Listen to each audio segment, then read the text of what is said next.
Samajwadi party के प्रमुख अखिलेश यादव ने शुक्रवार को यूपी सरकार से महाकुंभ में प्रभावित श्रद्धालुओं को चिकित्सा सेवा, भोजन और कपड़े उपलब्ध कराने को कहा है। अखिलेश की ये टिप्पणी ऐसे समय में आई है जब बुधवार को महाकुंभ के संगम क्षेत्र में लाखों श्रद्धालुओं के पवित्र स्नान के लिए जगह पाने की होड़ में भगदड़ मचने से कम 30 लोगों की मौत हो गई और 60 अन्य घायल हो गए। अखिलेश ने यह भी कहा कि हादसों की सच्चाई, आंकड़े छिपाना, साक्ष्य छिपाना है, ये एक अपराध है। उन्होंने ये भी कहा कि यूपी सरकार और सीएम नैतिक रूप से जा चुके हैं। राजनीतिक रूप से भी सरकार मृतकों की संख्या छिपा रही है ताकि मुआवजा न देना पड़े। यूपी सरकार सारी जानकारी छिपा रही है। सरकार चाहती है कि जनता का ध्यान भटके। हादसे के पीछे कोई साजिश नहीं है, सिर्फ सरकार की नाकामी है। साधु संतों भी यही कह रहे हैं। वहीं महाकुंभ में व्यवस्थाओं के संबंध में राज्य सरकार को सुझाव देते हुए अखिलेश यादव ने एक्स पर भी पोस्ट किया। उन्होंने लिखा है कि भोजन और पानी के लिए दिन रात विभिन्न स्थानों पर ढाबे खोल दें और भंडारे आयोजित करने की अपील की जानी चाहिए। उन्होंने उसी पोस्ट में यह भी आगे लिखा कि स्वयं सेवकों के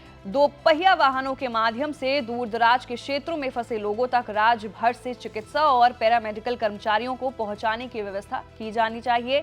अखिलेश यादव ने आगे भी कहा कि महाकुंभ के आसपास और पूरे प्रदेश में मीलों तक फंसे वाहनों को पेट्रोल और डीजल की आपूर्ति सुनिश्चित की जानी चाहिए। दवा की दुकानों को दिन रात खुला रहने दिया जाना चाहिए। अखिलेश ने मांग की है कि ठंड के बीच रास्ते में फंसे लोगों को कपड़े और कंबल दिए जाने चाहिए। साथ ही उन्होंने ये भी पूछा कि जहां हजारों करोड़ रुपए प्रचार और दुर्घटना की खबर दबाने पर खर्च किए जा रहे हैं, वहीं सरकार पीड़ितों के लिए कुछ करोड़ रुपए खर्च करने से क्यों कतरा रही है। आपको बता दें कि प्रयागराज महाकुंभ में बुधवार को मौनी अमावस्या पर आस्था का सैलाब उमड़ा था, मगर अचानक आस्था का ये सैलाब मातम में बदल जाएगा, ये किसी को पता नहीं था। दरअसल संगम किनारे बैरिकेडिंग टूटते ही भगदड़ मच गई। चीख पुकार में हजारों लोग एक दूसरे पर गिरने लगे और देखते ही देखते भगदड़ ने भयानक रूप ले लिया। देखते ही देखते हादसे में 30 श्रद्धालुओं की दर्दनाक मौत हो गई, जबकि 60 घायल हो गए। अभी भी कई लोग लापता हैं। परिजन उनकी तलाश में इधर उधर भटक रहे हैं। महाकुंभ भगदड़ को लेकर सबसे बड़ा अपडेट है, जहां पर अखिलेश यादव ने योगी सरकार पर